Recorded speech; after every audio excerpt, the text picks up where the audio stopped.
Okay, be honest with me for a second. Have you ever been in an English conversation? Someone asks you a simple question like, "So tell me about yourself," and your mind just goes completely blank? Oh, that happens to me even in Portuguese sometimes. But yeah, I know exactly what you mean. And I think almost every English learner has had that exact moment. It's such a strange feeling because you actually know the words.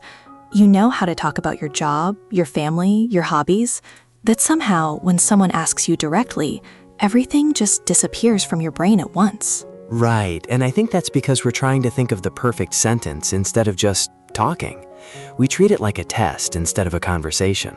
Exactly why today's episode is going to be so useful. We're building you a simple, natural way to talk about yourself in English, one piece at a time. So the next time someone asks, "Tell me about yourself," you actually have something ready to say. And not just memorized lines that sound like a robot.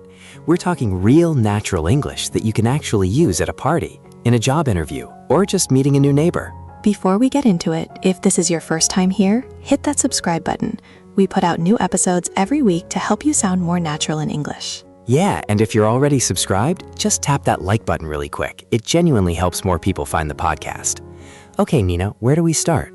We start at the very beginning, the first 10 seconds of any conversation, the greeting. And here's the thing, most learners only know hello and hi, but native speakers use a lot more variety depending on the situation. Give me some examples because honestly, I feel like I say hi to everyone, no matter who it is. Okay, so in a really casual situation, like meeting a friend of a friend at a party, you might hear hey or hiya or even what's up. Now, in a more neutral, everyday situation, how's it going is incredibly common. And then there's the formal side, right? Like if you're meeting your new boss or going to an interview. Right. That's when you switch to good morning, good afternoon, or good evening, depending on the time of day. It sounds simple, but choosing the right greeting for the situation already makes you sound more natural. Okay, so we've said hello. Now what? I feel like the next part is always the awkward one, actually asking someone's name. It really doesn't have to be complicated. Just, what's your name? And if you're talking to more than one person, what are your names? And what if it's someone kind of important, like in a work meeting? Is what's your name too casual for that? It's fine in most situations, honestly. But if you want to sound a little more polished, you can say, "What is your name?" without the contraction. Or even, "May I ask your name?" in a formal setting. Got it. And for answering, I usually just say, "I'm Lucas." That's perfect, actually. I'm or my names both work great. And if you have a nickname you prefer, you can say, "I go by Lucas," or "I prefer to be called Lucas." Oh, I didn't know I go by was a thing. That's useful actually, because my full name is complicated for a lot of people to say. It's a really natural phrase, and native speakers use it a lot. Now, once someone tells you their name, what do you say? Nice to meet you. Exactly. And you'll also hear, "Lovely to meet you too," or "Great to meet you too," depending on how warm the person is feeling. And in a really formal situation, like meeting someone important, you might even hear, "It's an honor to meet you," which you can answer with, "The pleasure is mine." That one sounds very fancy. I don't think I'll use that one at a barbecue. Probably not, no. Save that one for royalty. But here's something people forget. What happens when you need to introduce someone else in the conversation? Oh, like when you're talking about a friend who isn't there? Exactly. If it's a man, you'd ask, "What's his name?" and answer, "His name's Tim." If it's a woman, "What's her name?" and you can answer, "Her name's Sion," or just, "She's Sion." Simple enough. And I'm guessing at the end of a conversation, we just go back to the basics. Bye or goodbye. That's really all you need. You don't have to get creative with your goodbye. Bye, goodbye, maybe see you later if you're planning to meet again. And that's a complete opening and closing to a conversation. Okay, so quick thing for anyone listening. Drop in the comments how you usually greet people in your own language. I'm curious if hey and what's up have direct equivalents everywhere. I love that idea, actually, because greetings say a lot about a culture. All right, we've said hello, we've got names sorted out. Next, people always want to know where you're from. So this next part is where a lot of learners actually make a small but noticeable grammar mistake. Someone asks you where you're from, and you know how to answer that part fine. But then they ask how long you've lived somewhere, and everything gets a little shaky. Yeah, I've definitely messed this up before. Let's start simple though. If someone asks, "Where are you from?" You just say, I'm from Brazil, or I'm from Sao Paulo, whatever level of detail makes sense. You might also hear, where are you originally from? Which is basically the same question, just a little more specific if someone suspects you've moved around. And then for where you live right now, if it's different from where you're from. I live in, plus the city or country. And you can add detail too, like I live in a house or I live in an apartment.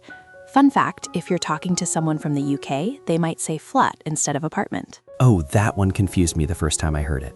I thought a British friend meant her apartment was literally flat, like on the ground floor.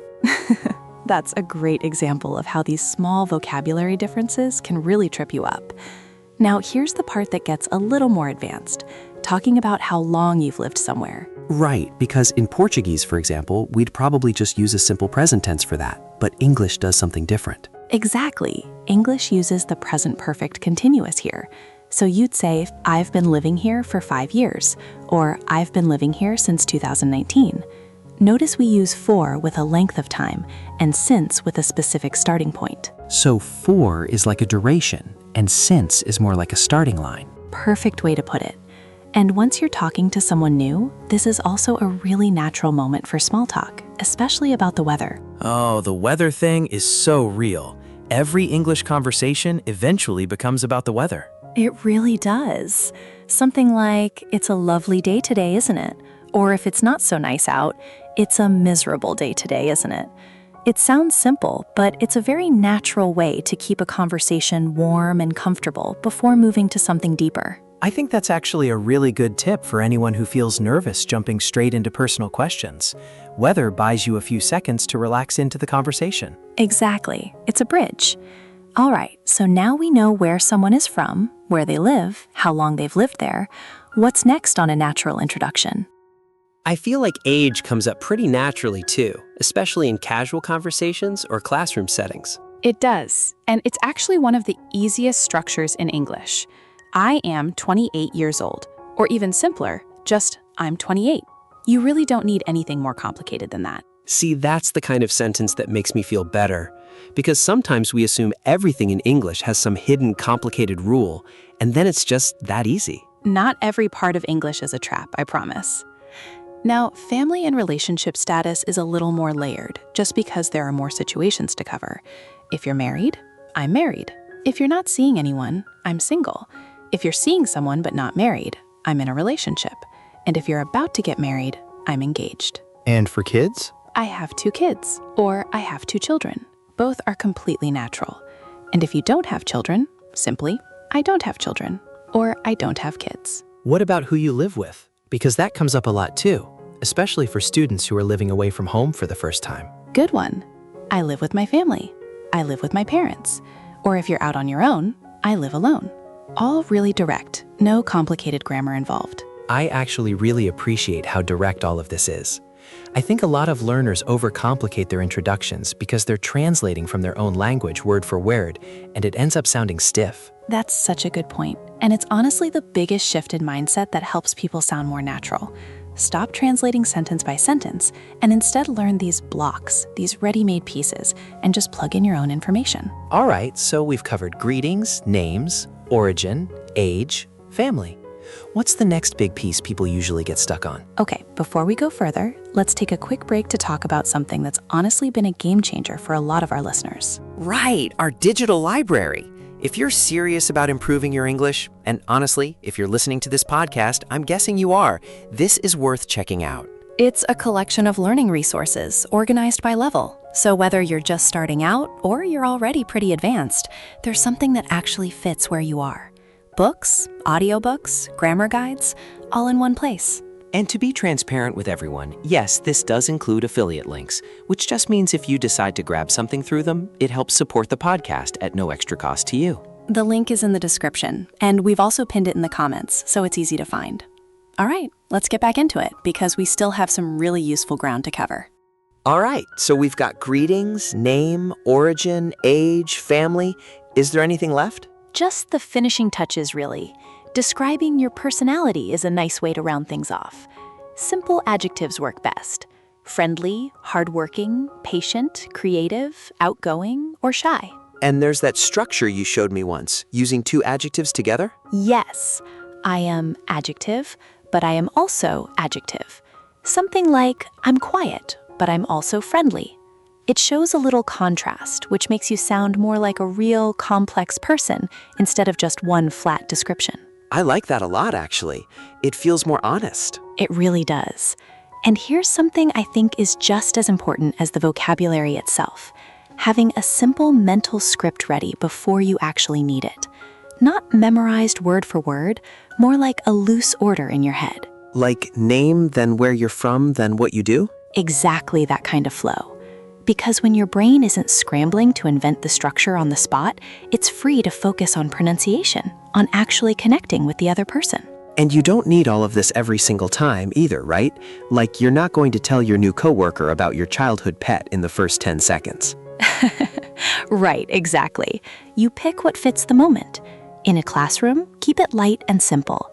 In a job interview, focus more on your work and your goals.